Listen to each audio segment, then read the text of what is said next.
with almost no dialogue, Signal Dark will take you into a lot of different worlds, and it will really transport you, especially into different visual imagery that you're not expecting. You will be sucked in and sucked out, and that keeps you on the edge of your seat as a viewer.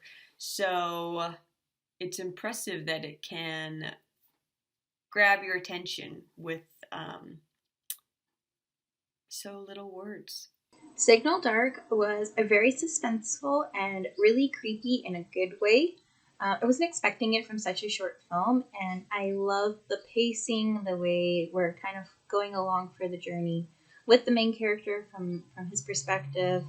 There's definitely a growing sense of dread on my part watching the events unfold and not really being sure what was going to happen next. And I liked how that happened. I think it made it feel like I was watching like a longer, spooky, suspenseful sci-fi mystery horror film.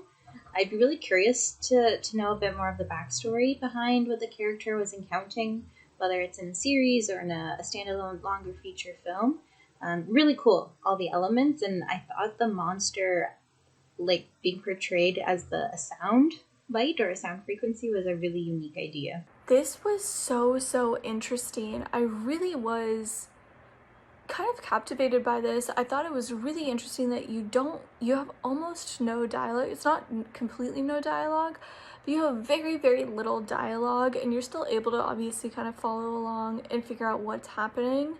But I thought the kind of lead and build up to it was really fantastic, because he did exactly what any of us would do, which is if you have an email that you don't recognize, you're just going to delete it. Like, you're not even going to bother looking at it, which is what I would do. It's what my friends would do. I think in general, it's what people would do. If you don't recognize something, then you don't engage with it right away.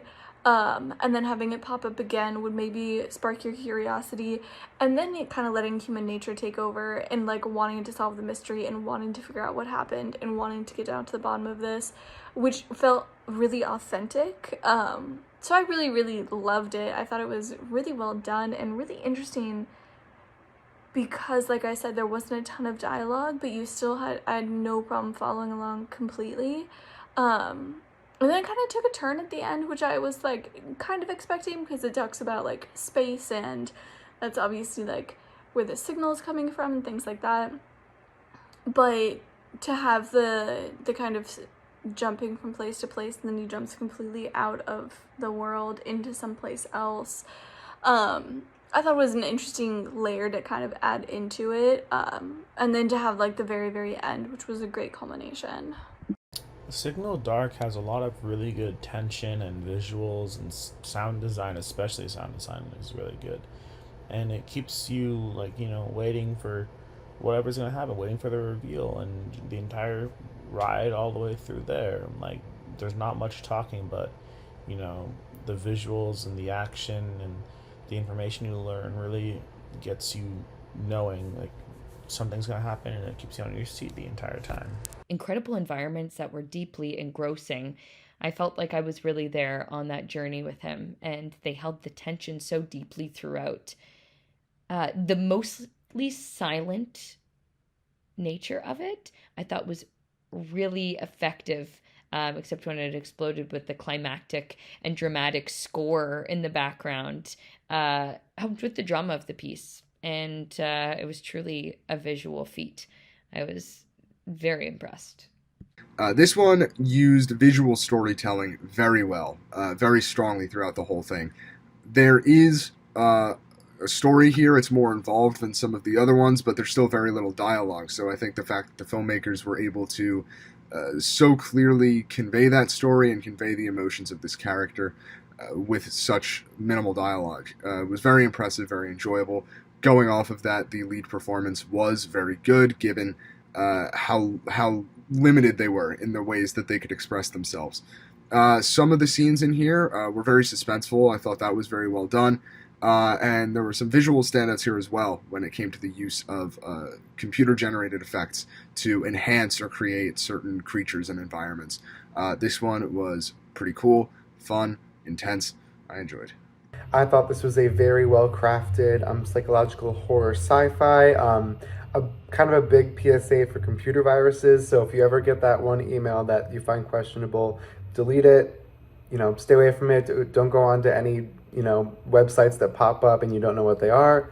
I thought that it was a very slow moving psychological trip and descent into essentially this madness and this alien taking over. I think that it kind of shows also the natural human curiosity. Because even though at first the character wanted to get rid of the files, he ultimately went back to it out of intrigue because it's just so fascinating and really plays into that natural curiosity that all of us have. We may not want to admit it, but I think we all have it. So I think this short had a lot to say about our human nature and what we want to do with our passions and our interests, and then how, whether it be viruses or other people who want to take advantage, how they sort of take advantage of our interests and our passions. So very well done. All right, so I just finished watching Signal Dark, which was a very trippy, mind-bending experience that I enjoyed. It has a great opening that reminds you a little bit of both The Matrix and 2001: Space Odyssey. Very sort of like it feels like being born and dying both at the same time before it becomes a very grounded story based around this individual who gets an email that contains an audio file that is a reflection of a top secret encounter that the government may have had with an alien life form or some type of extraterrestrial life form that they're not really have any context for, and the story plays out quite mysteriously through the beginning. We realize that it's not necessarily about what's happening, but more about feeling and mood, and the story is really great at accomplishing that and sort of having a very sort of trippy experience in which the character bounces around numerous places very quickly, and thematically there's a lot of visual motives that are repeated that make it make a lot of sense even though the character doesn't speak that often. And I feel like the piece was very great at telling a story with images and mood and not having to rely on dialogue, and ultimately the ending with the huge alien and just the overall vibe of this piece made me feel like it was a very classic sci-fi experience that worked well in a short period of time.